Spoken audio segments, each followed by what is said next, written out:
Asa- Assalamualaikum warahmatullahi wabarakatuh. Selamat malam. Perkenalkan, kami dari kelompok 3 akan menyampaikan hasil diskusi kami mengenai Public Administration in East Asia. Sebelumnya, perkenalkan anggota dari kelompok kami, yaitu yang pertama ada Nyi Ayu Felikania, yang kedua ada Sofi Muhammad Iskandar Hasan, ada yang ketiga ada Rizka Amelia, yang keempat ada Anastasia Nur Julianti, dan terakhir ada saya Armand Legi Saputra. Untuk mengefektifkan waktu, maka langsung saja kepada penyajian materi yang pertama yang akan disampaikan oleh Iskandar. Kepada Iskandar, dipersilakan. Chapter 5, Public Service Ethics and Anti-Corruption Effort in Mainland China. Pejabat publik dianggap sebagai penjaga kepentingan umum. Rasa negara dan disiplin pelayanan adalah ditanamkan ke dalam pejabat publik di negara feodal pramodern untuk memastikan tingkat kesadaran diri dan akuntabilitas administrasi dalam pemerintahan. Barisan etika pelayanan publik. Etika pelayanan publik ditujukan pada tindakan administratif, bukan tindakan sosial atau pribadi. Fungsinya untuk mengontrol dan mengatur perbuatan penyelenggara publik termasuk politisi, birokrat, dan badan publik, serta lembaga nirlaba dan pekerjanya yang memberikan pelayanan publik. Etika pelayanan publik melibatkan validitas dan rasionalitas kegiatan administrasi Kajang 2003. Etika pelayanan publik mencerminkan hubungan antara negara dan birokrat Wang 2003 dan juga dapat dipahami sebagai filosofi yang menyangkut kesesuaian pelayanan publik dalam masyarakat manusia. Etika pelayanan publik juga mengandung dimensi etika dan standar perilaku dalam proses pemberian layanan publik di mana pejabat publik harus mengejar tujuan, efektivitas layanan, dan tanggung jawab administratif. Esensi yang mendasari etika pelayanan publik adalah keadilan dan kewajaran pelayanan publik serta mekanisme untuk menjaminnya. Keadilan dan kejujuran adalah perintah moral dari lembaga publik, kebijakannya, dan pekerjanya. Selanjutnya, pejabat administrasi harus mewujudkan keharusan kategoris ini dalam kehidupan profesional mereka. Etika pelayanan publik merupakan suatu sistem yang dinamis dan terbuka yang menyandang semangat administrasi publik bukan sekedar kode etik yang statis. Keadilan sosial dan harmoni masyarakat harus diupayakan secara terbuka dan jujur. Gejang 2000. Etika pelayanan publik juga sangat konsisten dengan silsilah moralitas sosial. Membina dan mengembangkan etika pelayanan publik harus meningkatkan moral seluruh masyarakat. Etika pelayanan publik dalam masa transisi dari idealisme ke realisme. Cina memulai reformasi ekonomi yang mendalam dan kebijakan pintu terbuka pada tahun 1978.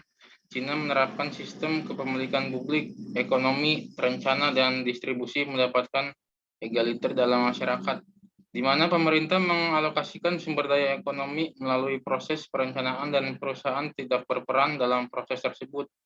Sejak 1980-an, Cina secara bertahap menjadi pemain politik dan ekonomi global. Upaya telah dilakukan untuk menghilangkan hambatan komunikasi internasional dan pertukaran informasi. Hampir tak terhindarkan dalam gelombang pasal nilai dan gagasan baru. Ideologi resmi sebelumnya tampaknya sudah usang dan nilai-nilai tradisional kehilangan daya pikatnya. Sama tak terelakkannya adalah tantangan terhadap legitimasi politik Cina. Komponen kebijakan etika pelayanan publik. Pemerintah terbatas. Fungsi pemerintah Cina sebagai besar telah berubah sejak tahun 2002. Prioritas pemerintah secara bertahap bergeser dari mencari pertumbuhan ekonomi maksimum untuk mempertahankan pertumbuhan sosial ekonomi yang berkelanjutan, pengawasan pasar, pemerataan pendapatan, dan penyediaan layanan publik. Perubahan tersebut merupakan penyimpangan dari cara tradisional intervensi pemerintah di pasar swasta melalui penyediaan barang-barang swasta, mengakui peran tambahan pemerintah di pasar dengan menyediakan institusi, kebijakan, dan aturan yang diperlukan dalam menopang ekonomi yang sehat. Upaya konkret telah dilakukan untuk mencegah pemerintah mengelola perusahaan secara langsung. 5.4. Mengelola etika pelayanan publik. A. Hukum dan aturan tentang etika pelayanan publik. Hukum nasional. 2. Disiplin PKC. B. Sistem manajemen etika pelayanan publik. 1. Sistem manajemen etika pelayanan publik PKC. PKC memiliki sistem sekolah partai 4 tingkat dengan sekolah di tingkat pusat, provinsi, kota, dan kabupaten. Sekolah-sekolah ini merupakan unit pelatihan pengurus partai dan memiliki kurikulum yang berfokus pada politik nasional dan internasional, tetapi juga mencakup pendidikan etika. Departemen Propaganda Pusat dan Lokal PKC bertanggung jawab untuk mengumumkan prinsip dan kebijakan partai, menyensor media berita, dan memikul kepemimpinan ideologi negara ini, serta mendidik dan menginspirasi anggota partai dengan nilai-nilai pelayanan publik. Misi penting propaganda PKC adalah untuk memastikan kesetiaan pada ideologi komunis. 2. Sistem manajemen pemerintah, etika pelayanan publik. PKC adalah kekuatan politik terkemuka di Tiongkok, memainkan peran yang menentukan dalam sistem manajemen etika layanan publik Tiongkok. Peran pemerintah relatif kecil dan melengkap dalam sistem ini. Pengelolaan etika dalam pemerintahan sangat bergantung pada pengawasan partai terhadap anggotanya. Tidak ada kode etik pegawai negeri. Pemerintah mengelola etika terutama melalui pengawasan pada badan administratif. 3.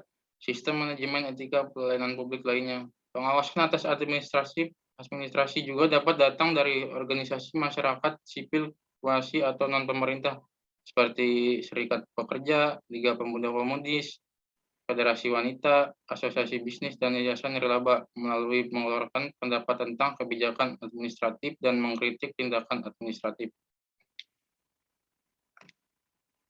Korupsi dan anti korupsi Tiongkok. A. Korupsi. Penyebab korupsi bermacam-macam, termasuk kebijakan kompensasi pejabat publik serta budaya dalam lembaga administratif. Yang terpenting, korupsi dikaitkan dengan reformasi ekonomi yang mendorong perkembangan ekonomi yang pesat di beberapa daerah dan untuk beberapa individu. Kekayaan ekonomi yang terakumulasi dalam bisnis swasta digunakan untuk korupsi pejabat publik dan harus disalahkan atas korupsi yang meluas di Cina. Tindak B. Korupsi dan anti korupsi Tiongkok. B. Tindakan anti korupsi. Pada tahun 2005, Komite Sosial Sentral PKC mengeluarkan ringkasan pembentukan sistem yang baik untuk menghukum dan mencegah korupsi dengan memberikan penekanan yang sama pada pendidikan, institusi, dan pengawasan. Dokumen ini menekankan pentingnya pendidikan anti korupsi, institusi, dan pengawasan, dan menetapkan tujuannya menyelesaikan kerangka pengendalian dan pencegahan korupsi PKC 2005. Unsur-unsur pada bagian berikut ini ditekankan dalam upaya anti korupsi.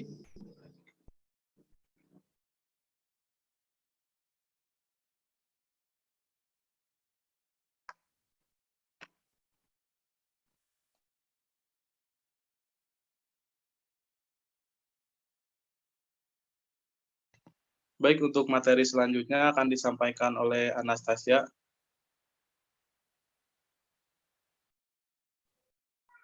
Performance Management Reforms in Mainland China.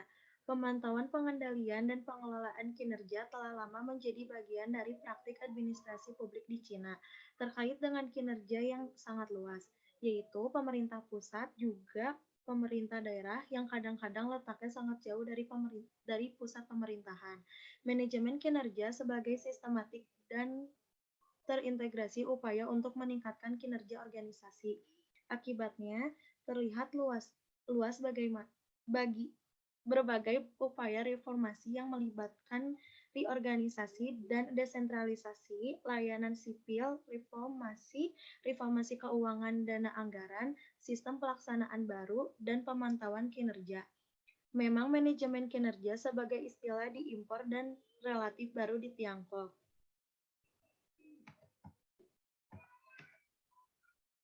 Reformasi manajemen diprakarsai oleh pemerintah pusat. China telah melakukan reformasi administrasi yang berkelanjutan. Selain mendefinisikan kembali peran pemerintah dan mengubah fungsi yang sama dengan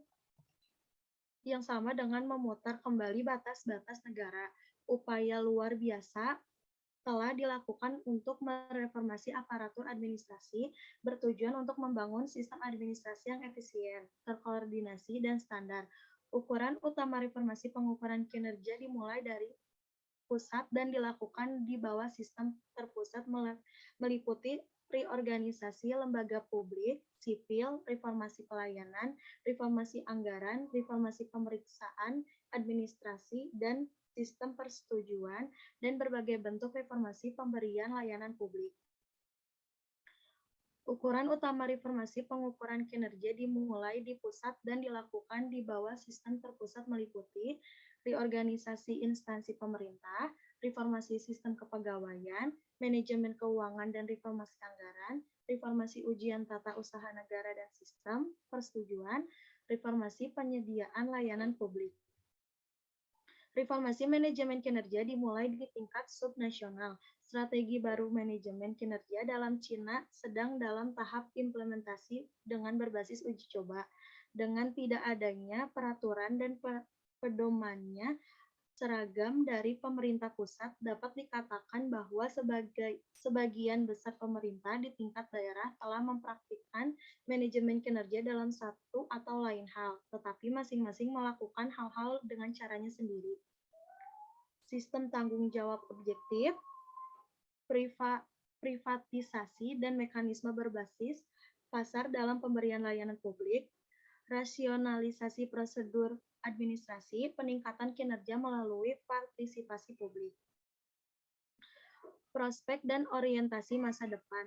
Dalam menghadapi tantangan di masa depan dengan tujuan ambisius untuk membangun masyarakat dalam harmoni melalui pandangan ilmiah tentang pembangunan, Cina pemerintah terus memperdalam reformasi administrasi. Sehubung dengan manajemen kinerja, 3 tren umum berikut dapat diamati dalam masa depan yang bisa diduga adanya dorongan baru untuk manajemen kinerja, orientasi baru untuk pengukuran kinerja, integrasi dan kelembagaan manajemen kinerja.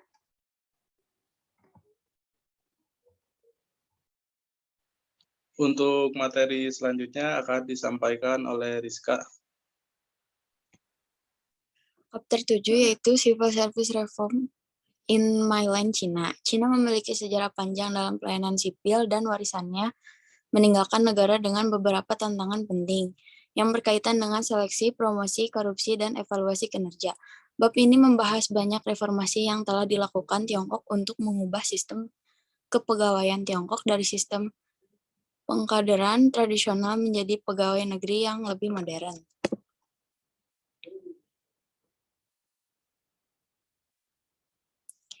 A. Klasifikasi posisi. Saat ini ada 2 aspek klasifikasi jabatan, perancangan jabatan dan pembagian kategori jabatan. Untuk perancangan jabatan, pasal 18 UU Kepegawaian menetapkan bahwa setiap instansi mengikuti fungsi tetap, status, kutipan, pendirian, jumlah jabatan, dan rasio struktur, merancang jabatan kontrak, dan menjamin tanggung jawab, pekerjaan, dan kualifikasi untuk setiap jabatan. Perkembangan pembagian kategori jabatan dalam klasifikasi jabatan dalam UU Kepegawaian mengalami perlambatan. Bagian kedua, pasal 14 UU Kepegawaian mengatur bahwa kategori jabatan harus dibagi menjadi 3 kategori manajemen yang komprehensif, teknologi profesional, dan pelaksanaan administrasi sesuai dengan sifat, karakteristik, dan kebutuhan manajemen jabatan PNS. B. Kompensasi pegawai negeri sipil Tiongkok. Sistem kompensasi pegawai negeri Cina didasarkan pada posisi dan pangkat. Gaji pokok PNS dibagi menjadi 2, yaitu gaji jabatan dan gaji kepangkatan. Gaji jabatan terutama merupakan tanggung jawab seorang pegawai negeri sipil. Setiap posisi memiliki standar gaji. Jabatan kepemimpinan dan posisi non-kepemimpinan yang setara memiliki standar gaji yang berbeda. Peringkat gaji didasarkan pada presentasi kerja dan kualifikasi. Ada 27 peringkat. Setiap posisi cocok dengan beberapa peringkat dan setiap peringkat memiliki beberapa nilai. C. Pelatihan. Sistem pelatihan pegawai negeri Cina dibangun di atas pengalaman pelatihan kader tradisional dan meminjam praktik di negara lain. Pertama, jaringan pelatihan baru didirikan. Sekolah Administrasi Nasional didirikan pada tahun 1994 untuk melatih pegawai negeri pada atau di atas tingkat wakil ting atau ju. Kedua, instansi harus mengadakan pelatihan bagi karyawan yang baru direkrut dalam masa percobaan. Lembaga harus melakukan pelatihan bisnis khusus untuk pegawai negeri sipil profesional tersebut. Ketiga, isi pelatihan bertujuan untuk meningkatkan 7 kemampuan PNS sebagai berikut: pengakuan politik dan melawan kecenderungan korupsi, beradaptasi dengan ekonomi pasar, sosialisasi, administrasi sesuai hukum, manajemen sumber daya manusia, investasi dan penelitian, kreativitas dan inovasi dan studi.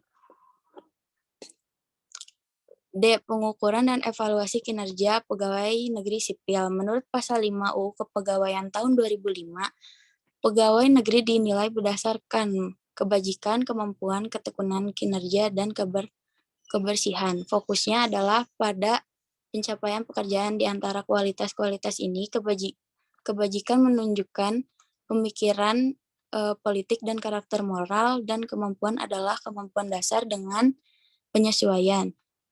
Diligence adalah tentang semangat kerja keras dan sikap terhadap pekerjaan. Kinerja adalah tentang tentang prestasi kerja termasuk kualitas dan kuantitas penyelesaian pekerjaan, efisiensi, dan hasil untuk pekerjaan kreatif. Sistem pensiun. Sistem pensiun melibatkan baik kondisi untuk pensiun maupun perawatan dan keamanan setelah pensiun. Kondisi pensiun meliputi pensiun wajib dan pensiun terapan. Ada persyaratan yang berbeda untuk usia tahun kerja dan kondisi kesehatan untuk berbagai jenis pensiun.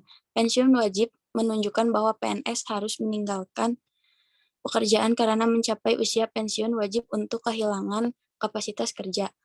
Pertama ada materi atau gubernur pensiun di usia 65 tahun. Yang kedua ada wakil menteri atau wakil gubernur pensiun di usia 60 tahun. Yang ketiga ada profesor dan ahli di tingkat ini pensiun di usia 70 tahun. Baik, untuk materi selanjutnya akan disampaikan oleh Feli. E-governance in mainland China. E-governance adalah konsep yang kaya yang memiliki fokus berbeda di negara yang berbeda. Berdasarkan kebijakan dan praktik China, bab ini mendefinisikan dan mengajikan e-governance sebagai pemanfaat teknologi, informasi, dan komunikasi TIK modern untuk merampingkan struktur dan proses pemerintahan, mengatasi kendala waktu, ruang, dan fungsi, membangun pemerintahan yang lebih ramping, efisien, bersih, dan transparan, menyediakan layanan berkualitas dan kesempatan baru bagi warga yang berpartisipasi. Policy and Environment of China. E-governance development. Pengembangan e-governance merupakan bagian dari reformasi administrasi yang bertujuan untuk membangun pemerintahan yang lebih efisien dan efektif. Pemerintahan China ingin menggunakan e-governance untuk membantu menyesuaikan kembali fungsi dan tanggung jawab berbagai unit pemerintahan, serta mempererat hubungan antara pemerintahan dan warga negara. Fokus e-governance China juga dipengaruhi oleh keinginan pemerintahan China untuk menguasai internet. Yang 2002 berkomentar bahwa kepemimpinan Tiongkok memiliki hubungan cinta-benci yang paradoks dengan internet. Ia percaya bahwa internet dapat membantu reformasi dan modernisasi Tiongkok, tetapi juga khawatir bahwa hal itu dapat mengancam stabilitas politik yang telah dipandang sangat penting sejak kejatuhannya dari sistem Eropa Timur dan Soviet. Internet terkadang dianggap sebagai medan perang tanpa pertumpahan darah barat di mana negara-negara barat dapat meluncurkan revolusi damai. Lintasan e-governance Cina. Pertama, otomasi kantor pemerintahan. Pertengahan 1980 sampai 1992. Kedua, proyek emas 1993 sampai 1998. Tahap 3, proyek online pemerintahan 1999 sampai 2001. Tahap keempat, proyek terbaru 2002 sampai sekarang.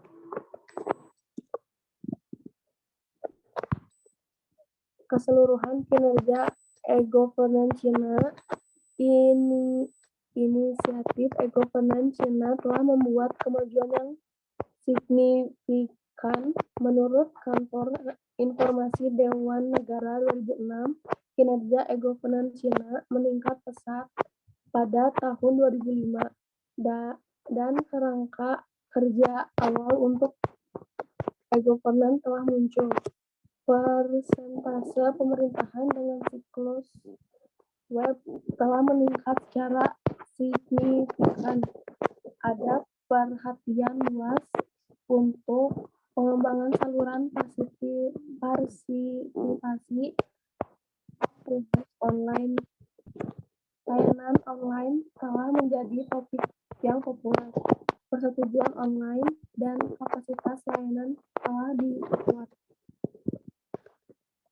Berbagi informasi antara pemerintah dan provinsi melalui TIK telah membuat kemajuan yang stabil. Sistem operasi utama seperti Golden Chain dan Golden Tax telah memiliki efek yang jelas. Keamanan informasi e-governance telah diperkuat. Pemerintahan daerah memiliki pengalaman yang semakin positif dengan e-governance.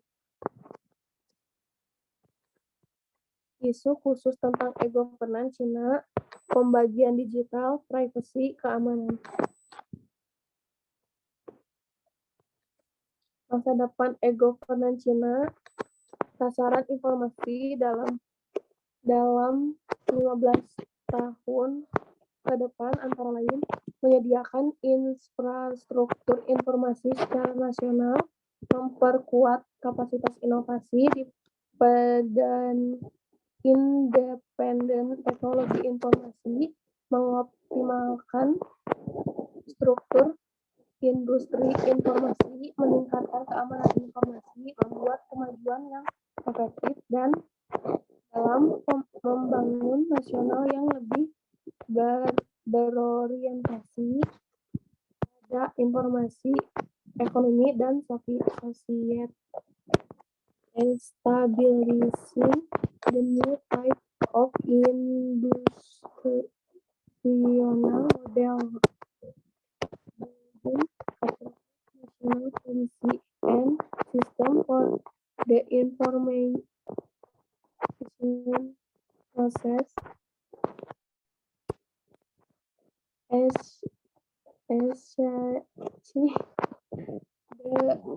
capability of applying the information technology among members of the public. Baik, sekian presentasi yang dapat kami sampaikan. Sebelumnya izinkan saya menyampaikan terima kasih kepada teman-teman semua, kepada Iskandar, Anastasia, Rizka, dan Feli yang sudah menyampaikan materi mengenai Public Administration in East Asia.